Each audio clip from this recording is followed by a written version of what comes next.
The clatter of silverware against porcelain usually signaled comfort, the hum of a family gathered.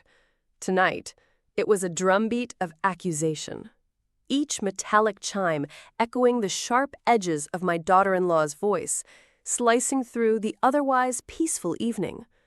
"Honestly, Cassandra," she drawled, her perfectly manicured hand gesturing dismissively towards my plate, still laden with the pot roast I had spent hours preparing. "Do you do anything around here besides eat? You're like a ghost that just consumes." A silence, thick and suffocating, descended upon the dining table, broken only by the faint scraping of Jasper's fork against his own plate. He, my son, my only child, offered no defense, no protest, merely shifted uncomfortably in his seat, his gaze fixed on the tablecloth as if it held the answers to the universe. I didn't flinch. I didn't drop my fork, didn't stammer a defense, didn't even meet her gaze. My eyes, which had witnessed decades of life's quiet devastations and triumphs, remained fixed on the perfectly roasted potatoes. Cassandra's words intended to sting, to diminish, simply ricocheted off a dignity forged in harder fires than a modern-day dinner table. A quiet, unshakable strength, long mistaken for weakness, settled around me like an invisible cloak. It was a strength born of endurance, of resilience, of a life lived for others without ever demanding recognition. And in that moment, for the first time in what felt like an eternity, I felt a flicker of something new, not anger, but an icy clarity. Later that night, the thin walls of what Jasper and Cassandra affectionately yet tellingly called the guest room offered little insulation from the chill that had settled deep in my bones. It wasn't the physical temperature, it was the icy realization of how utterly invisible I had become, a chilling truth that seeped into every fiber of my being. The guest room was, in reality, a converted storage closet, a space barely large enough for the narrow cot I now lay upon, its springs groaning beneath me like an old man's weary sigh. This cramped, neglected space served as a cruel testament to my diminished presence in their lives. As darkness enveloped the room, the tapestry of my life unspooled in the silence. Each thread, a memory, a sacrifice, a moment of profound love or silent suffering. I remembered the early days with Walter, my late husband, when our love was a vibrant, sprawling garden, blossoming with shared dreams and whispered promises. The laughter that echoed through our small, cozy home, the plans we made for our future, for Jasper. Then came the blight of his illness, a slow, insidious thief that stole his vigor, his memory, then finally him. I remembered the relentless vigilance, the hushed nights spent monitoring his erratic breathing, the forced smiles I offered to doctors and concerned friends, the endless, exhausting struggle to keep our world from crumbling around us, to provide him with comfort and dignity until his very last breath. And then Jasper, my boy, raising him, nurturing him, pouring every ounce of my being into shaping a kind, strong man. I remembered the countless late nights helping him with homework, the endless hours spent driving him to soccer practices and school events, the sacrifices of my own dreams and aspirations to ensure his bright future. Every childhood scraped knee, every teenage heartbreak, every academic struggle, I was there, a constant, unwavering presence, offering solace, guidance, and unconditional love. I had been his rock, his confidant, his biggest cheerleader. Or so I thought.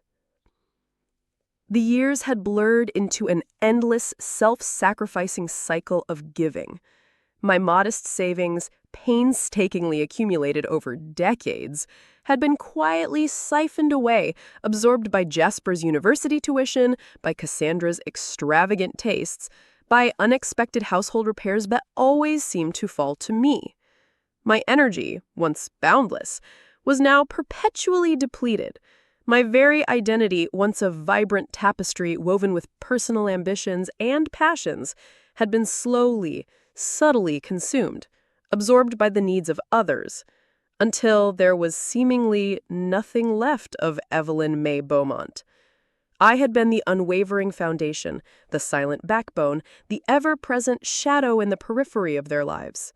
I was the one who managed the household, cooked the meals, ran errands, and silently bore the emotional weight of their unspoken expectations. But shadows, by their very nature, are meant to fade, to be overlooked. I had become the forgotten backdrop against which their vibrant lives played out, a blank canvas upon which they painted their successes, their desires, their indifference. The chilling truth pricked at my soul with an agonizing clarity. I hadn't just faded. I had been meticulously, subtly, utterly erased. My chest ached with a hollowness I hadn't recognized until now, a profound void where my own sense of self used to reside. It wasn't the familiar ache of grief, not anymore. It was the crushing weight of a life unacknowledged, a self utterly consumed, dissolved into the ether of family obligation. Cassandra's words, "You only eat and do nothing," were a crude, unfeeling epitaph for a life spent tirelessly serving, a lifetime of quiet devotion. But in that crushing emptiness, a tiny spark ignited, a flicker of indignation, sharp and pure, a whisper of defiance growing steadily into a roar within the confines of my own mind. If I was to be erased, I would choose how I disappeared, and perhaps how I reappeared, not as the shadow they expected, but as something new, entirely my own. The decision solidified with the quiet certainty of a rising tide, an unyielding force that would not be deterred. There would be no dramatic confrontations, no tearful accusations, no desperate pleas for understanding. I had lived a life of quiet endurance. My exodus would reflect that same measured strength, that same unwavering resolve. My exodus would be as silent and dignified as my suffering had been. When Jasper and Cassandra announced their week-long trip to the Caribbean, a celebratory getaway after a particularly successful business venture, I merely nodded, a serene, almost imperceptible smile playing on my lips. My heart, however, was throbbing with a newfound purpose, a pulse of anticipation for a life yet unlived. The packing was swift, efficient, a practiced ballet of detachment. A single battered suitcase, a relic from a time when my possessions were few and my dreams were boundless, held the absolute essentials, the few items that truly mattered. Old photographs of Walter and a young Jasper, vibrant and full of life, a worn leather-bound Bible, its pages thin from countless readings, a journal filled with years of unshared thoughts and unspoken sorrows, a private chronicle of a life lived mostly within, and a simple yet dignified dark blue dress suitable for any new beginning. I left behind the house key, placed neatly on the pristine kitchen counter, next to a freshly folded towel. It was a silent statement, perhaps a final, meticulous act of domesticity, a gentle yet definitive severing of ties. The house, once the beating heart of my family, now felt like a mausoleum of my past self, a monument to a life I was now leaving. I slipped out into the pre-dawn silence, the air crisp and cold against my cheeks, a bracing tonic to my soul. Inhaled the waiting cab, its headlights cut through the lingering darkness, guiding me towards an unknown future. My destination was the Oasis Retreat, a modest care home nestled on the tranquil outskirts of town. It was a place of quiet solitude, a stark contrast to the cacophony of my recent past, with sun-drenched common rooms that promised warmth and respite, and a small, well-tended garden, bursting with fragrant blooms, a gentle reminder of the beauty that still existed in the world. Here, I thought, I could finally find a semblance of peace, a sanctuary where I could simply be, unburdened by the expectations of others. But even amidst the gentle routines and polite practiced smiles of the staff, the hollow ache persisted, a persistent gnawing in the depths of my being. I was safe, cared for.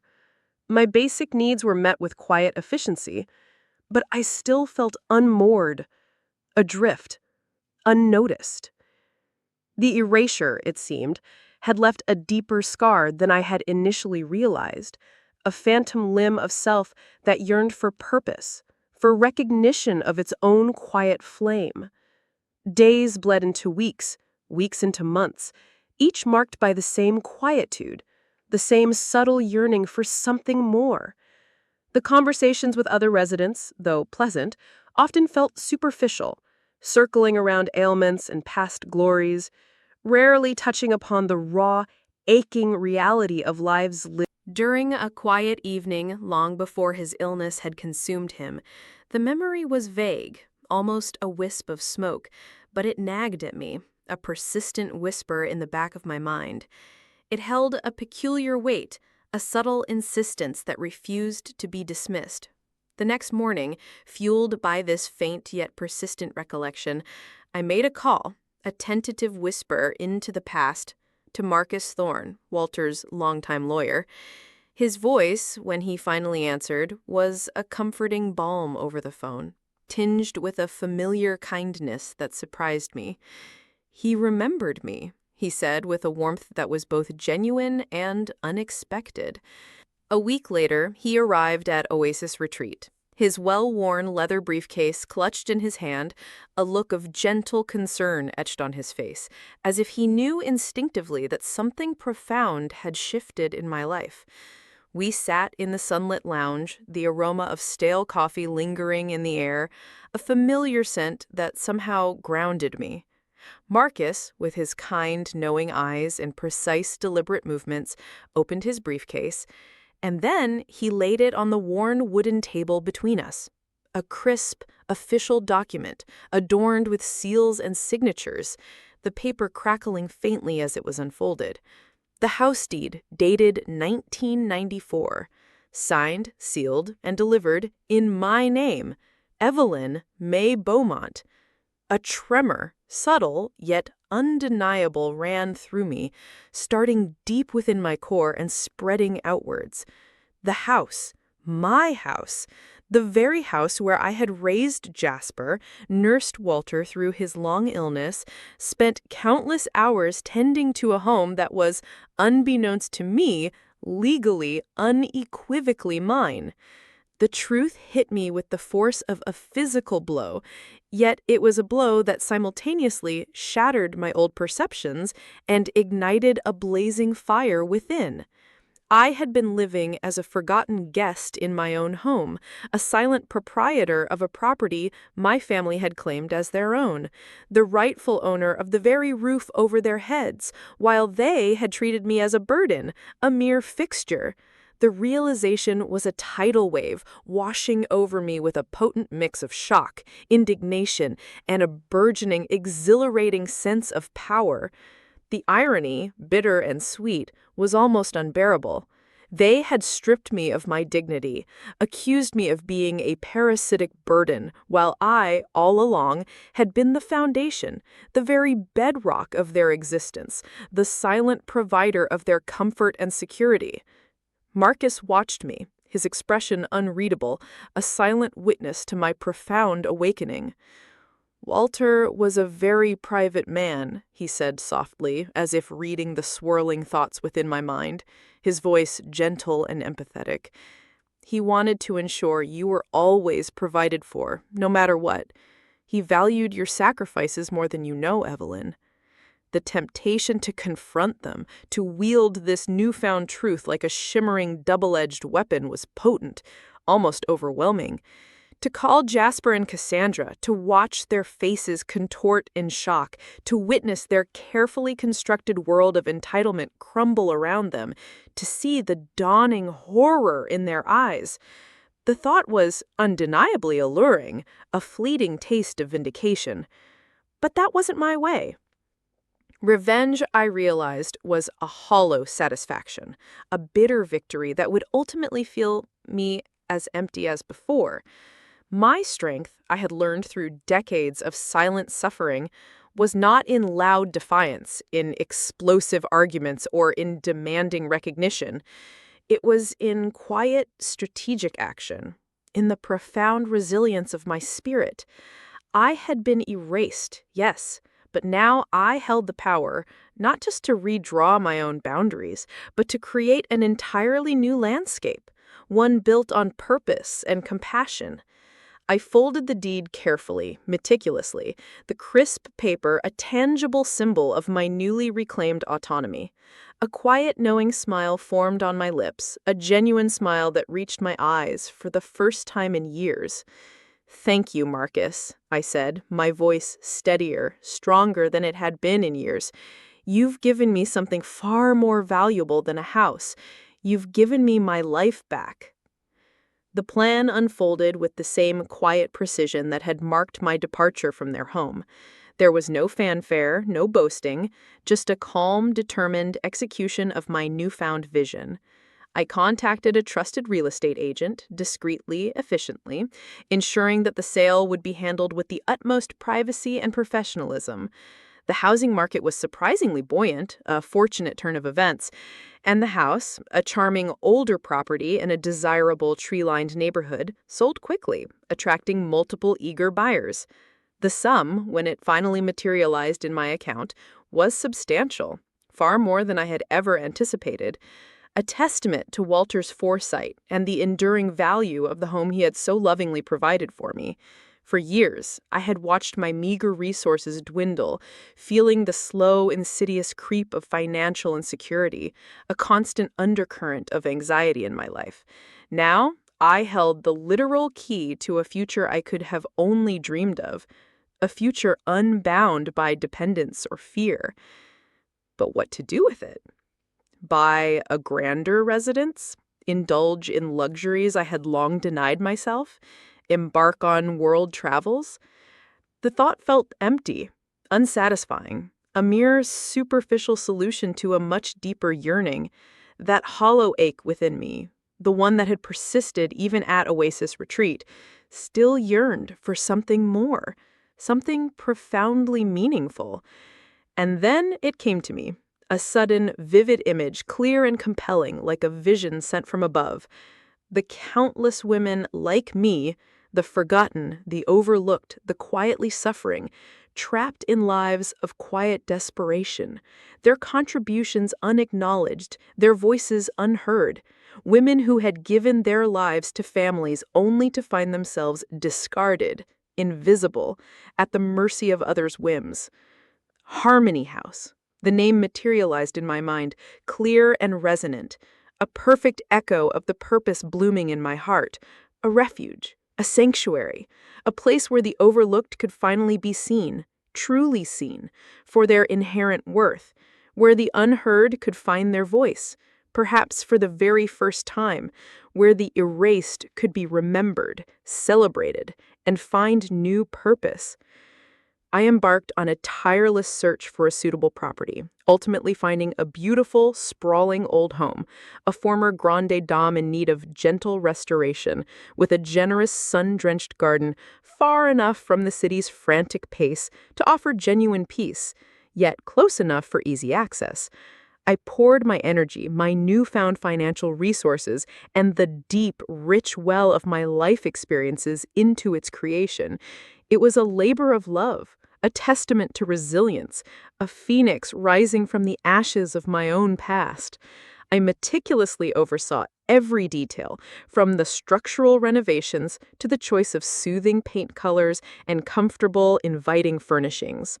I hired staff who understood empathy, who believed deeply in second chances, who approached their work with genuine compassion and respect. I furnished it with warmth and comfort, creating a true home, not just a sterile facility where every corner whispered of belonging and serenity. Harmony House became a beacon, a sanctuary, drawing women from all walks of life, each carrying their own untold stories of sacrifice and neglect. their eyes reflecting a shared history of quiet pain. In their eyes, in their hesitant smiles, in their shared vulnerability, I saw echoes of my own painful journey. And in their shared laughter, in their quiet camaraderie, in the blossoming friendships that flourished within Harmony House, I found a profound, undeniable sense of purpose. I had not sought revenge. I had built a legacy. My peace, I discovered, lay not in what I took back from those who had wronged me, but in what I could now give freely and unconditionally to others who desperately needed it. Months later, a shadow, both literal and metaphorical, fell across the sun-drenched porch of Harmony House. Jasper. He stood there, looking older somehow, smaller, his shoulders slumped in a posture of defeat and bewilderment. His eyes, once so quick to dismiss, so adept at overlooking, now held a raw, unfamiliar regret, a dawning realization of the magnitude of his oversight. "Mom," he started, his voice cracking, thin and fragile, barely above a whisper. "We've been looking for you everywhere. Why did you just disappear?" My movements were calm, unhurried, as I rose from the rocking chair. The gentle creak of the wood, the only sound in the warm afternoon air. The woman who stood before him was not the same one he had so casually overlooked, the meek figure he had taken for granted. My gaze, steady and clear, held his unwavering, filled not with anger, but with a quiet, "Knowing Jasper," I said, my voice, gentle but firm, resonating with a new-found authority. "You found me," he stammered, apologies tumbling out in a rush, a clumsy cascade of belated remorse. "Cassandra, she's beside herself. We had no idea about the house. I mean, Marcus called us. He said you sold it. Why, Mom? Why didn't you say anything? Why did you just leave?" His voice was laced with a desperate mixture of confusion, frustration, and the dawning, painful realization of their colossal, irreparable mistake. He sought answers, explanations, a way to reframe the narrative that had suddenly, shockingly, spun out of his control. I listened patiently, allowing him to unravel his tangled emotions, to grapple with the uncomfortable truths now confronting him. There was no anger in me, no burning resentment, only a quiet, almost detached understanding of the forces that had shaped both his actions and my own.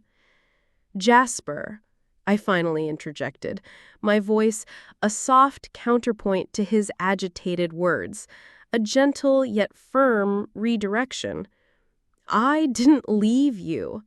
I left a situation that no longer served me, a situation where my worth was diminished, where my contributions were unseen, where my very existence was taken for granted."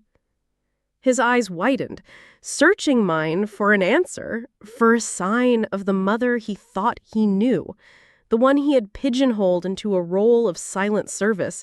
"But the house, Mom, it was always home. Our home." "It was," I agreed, a faint, knowing smile touching my lips, a ghost of the past. "And it was mine. Walter ensured that years ago, a fact that I'm afraid was conveniently overlooked for many years by all of you."